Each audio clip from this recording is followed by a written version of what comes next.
শেষে ভোট দে বাবু ভাইয়ের সালাম দে জাতীয় নির্বাচনের আগে ভোট মানি না কোনো ভোট মানি না জাতীয় নির্বাচনের আগে জাতীয় নির্বাচনের আগে কোনো ভোট মানি না কোনো ভোট মানি না জাতীয় নির্বাচনের আগে ভোট দেব কি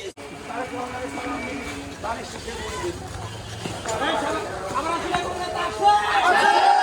আন্দোলন সংগ্রামী কোনো নেতা আছে? রাজপথ কাঁপানোর কোনো নেতা আছে? এমপি হবে, মন্ত্রী হবে, নেতা আছে? চিল্লায় কথা বলার মতো বিএনপির ভারপ্রাপ্ত চেয়ারম্যান আগামী রাষ্ট্রনায়ক আমাদের প্রাণপ্রিয় নেতা সাম্য ও মানবিক বাংলাদেশের স্বপ্নদ্রষ্টা জনাব তারেক রহমান ঘোষিত ৩১ দফা বাস্তবায়নের লক্ষ্যে ৩১ দফার বার্তা ঘরে ঘরে পৌঁছে দেওয়ার লক্ষ্যে আমরা ঢাকা জেলা উত্তর ছাত্রদলের নেতৃবৃন্দ আজকে লিফলেট বিতরণ করছি এবং আমরা প্রতিবাদ জানাচ্ছি যে এই বাংলাদেশে যে এত বছর পর বহুল কাঙ্ক্ষিত একটি নির্বাচন জাতীয় সংসদ নির্বাচন হতে যাচ্ছে গ্রহণযোগ্য নির্বাচন হবে বলে আমাদের ধারণা আগামী জাতীয় নির্বাচন ফেব্রুয়ারিতে যে নির্বাচন হবে সেই নির্বাচন অবশ্যই গ্রহণযোগ্যতা পাবে অবাধ সুষ্ঠু নিরপেক্ষ নির্বাচন হবে এবং জনগণ তাদের ভোটাধিকার প্রয়োগ করতে পারবেন কারো ভোট কেউ ছাপিয়ে নিতে পারবে না এটা আমাদের প্রত্যাশা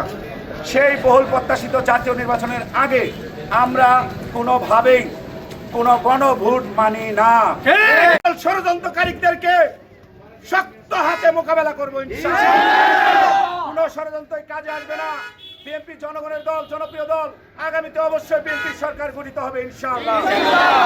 দেশ নায়ক জনাব তারেক রহমানের সালাম নিন দাঁড়িয়ে শীষে ভোট দিন দেশ নেত্রী বেগম খালেদা জিয়ার সালাম নিন দাঁড়িয়ে শীষে ভোট দিন ডাক্তার দেওয়ান মোহাম্মদ সালাউদ্দিন বাবু ভাইয়ের সালাম নিন দাঁড়িয়ে শীষে ভোট দিন ভোট দিব কিসে জাতীয় নির্বাচনের আগে জাতীয় নির্বাচনের আগে মানি না মানবো না মানি না মানবো না